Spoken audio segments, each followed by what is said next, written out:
The courtroom was silent. A man in a crisp suit, once respected, once trusted, sat at the defense table. He wasn't a gang member, not a career criminal, not even someone you'd expect to see in shackles. He was a doctor, a man who had sworn an oath to save lives. And yet, today, he wasn't here as a healer. He was here as a killer. The families of his victims filled the gallery, their eyes burning holes to the man who had once prescribed hope but delivered death. The judge lifted the sentencing papers. Everyone held their breath. Because what happens when the very people we trust most to protect us betray us? This is doctors who turn killers facing sentences.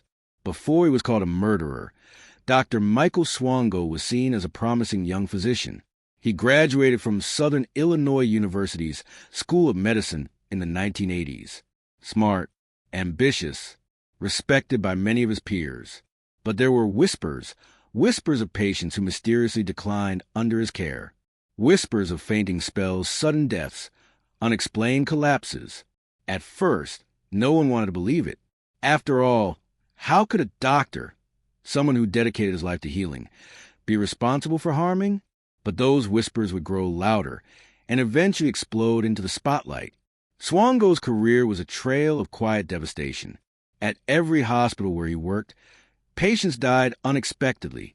Colleagues noticed that patients who had been stable suddenly spiraled when he entered the room. Families complained that something didn't feel right, but administrators chalked it up to bad luck, bad timing, or coincidence. But coincidence can only go so far. Nurses whispered about his strange obsession with death. He kept a scrapbook filled with gruesome articles about car crashes and murders. He often spoke casually, almost gleefully, about patient deaths. Some co-workers grew so afraid that they began avoiding him during shifts. And then came the poisonings.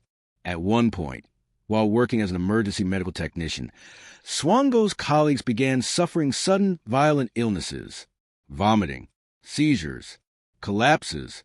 Investigators would later discover that Swango had poisoned them with arsenic. By the time suspicion fully caught up with him, it was too late. Dozens of patients were gone. Hundreds of lives had been scarred. And the man who should have been their savior had been their executioner. When the law finally caught him, the case shocked America. Prosecutors painted him as a man addicted to killing, not for money, not for revenge, but for pleasure. They estimated that Dr. Swango may have killed as many as 60 patients over the course of his career, though the true number may never be known. The trial was long. Families of the victims sat together, clutching photographs of loved ones who had walked into hospitals expecting care and never walked out. Former colleagues took the stand, describing the eerie moments when healthy patients deteriorated in front of their eyes. One nurse broke down in tears, recalling how she felt powerless as yet another patient slipped away. The defense tried to argue there wasn't enough evidence to tie him directly to every death, but the mountain of circumstantial evidence, paired with his history of poisoning colleagues, was impossible to ignore. And so came the day everyone had been waiting for. Sentencing day. The courtroom was packed, buzzing with quiet tension. Families lined the benches, their faces a mixture of rage and grief. Some clutched rosaries. Others held framed pictures tight against their chests. Swango sat still, expressionless, as the judge recounted his crimes. The words were heavy, deliberate, echoing through the chamber. "You were trusted," the judge said. "You took an oath to heal. Instead, you betrayed that oath in the most horrifying way imaginable."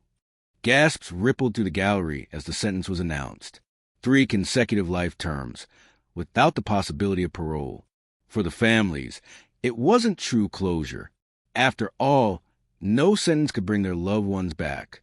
But it was something, a recognition from the justice system that this man, once hailed as a healer, was nothing more than a predator in a white coat.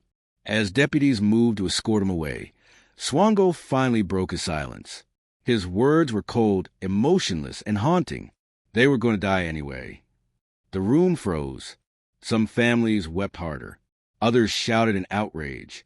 But the man at the center of it all walked out, without so much as a flicker of remorse. The case of Dr. Michael Swango shook America. Hospitals across the country tightened their hiring and reporting practices, realizing that red flags had been ignored for far too long. But the damage was already done. 60 lives, maybe more, were lost to a man who should have been their protector.